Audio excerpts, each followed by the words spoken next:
Like, so Timeless needs to be the new nickname. Jim Timeless Miller, or the Timeless Jim Miller. And the reason why is because he came out against Mowgli Benitez, right? We said, this is our dog pick right here. Mowgli, he's got some fantastic striking. I think that he can outpace him in the first round. Well, guess what, man? This dude, Jim Miller, came out fighting the way that I thought Gabriel Benitez was going to fight. Had Gabriel Benitez on his back foot, leg chewed up from leg kicks. And I was like, yo, what is going on here?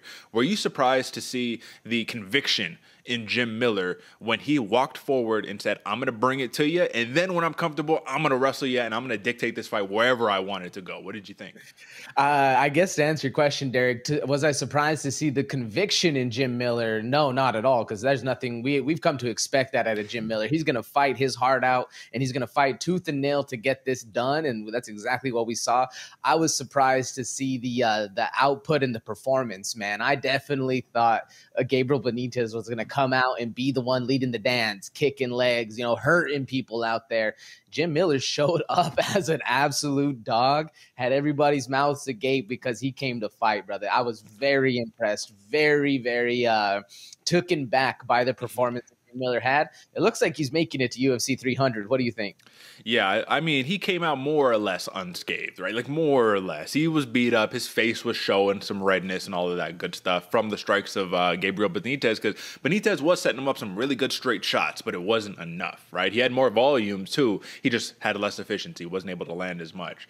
So I do think that Jim Miller, man, timeless guy, put on another impressive performance, another one of those jaw-dropping ones, man, where you just said, wow, this guy refuses to quit. He is 40 years old, AJ. The man is 40 years old, refuses to quit. And my question to you is, now he's calling out Paul Felder, right? He's all like, give me the OG matches. Give me Matt Brown. Give me some of these guys, UFC 300.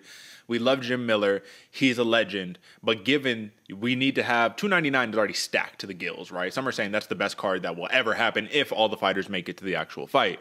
UFC 300, a little less coveted. Do you think Jim Miller, that name Jim Miller, will be enough and have enough star power to actually make it on the UFC 300 fight card?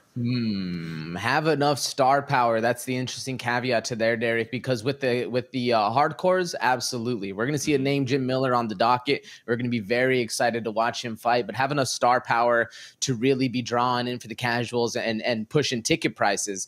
That I don't really think so, unfortunately enough. But what I do think is with the acclaim that Jim Miller creates in the company, being a company man, always fight at UFC 100, 200, he's probably more than likely going to get a shot on the card. My question is, do you think it's going to be on the main event? Because probably not, unfortunately. I'd love to see it, but I just don't think the star power is going to be pushing for so much, if you will.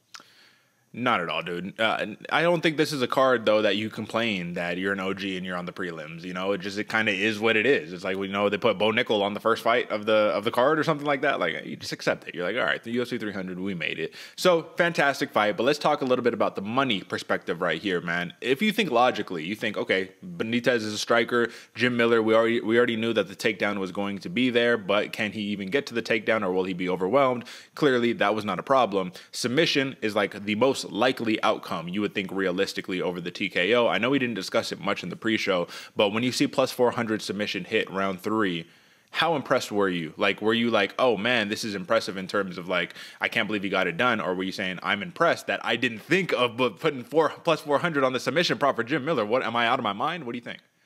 Definitely the latter, Derek, because even when the face crank was getting involved, I was like, man, no way is A10 Jim Miller about to submit Benitez right here. This isn't going to happen.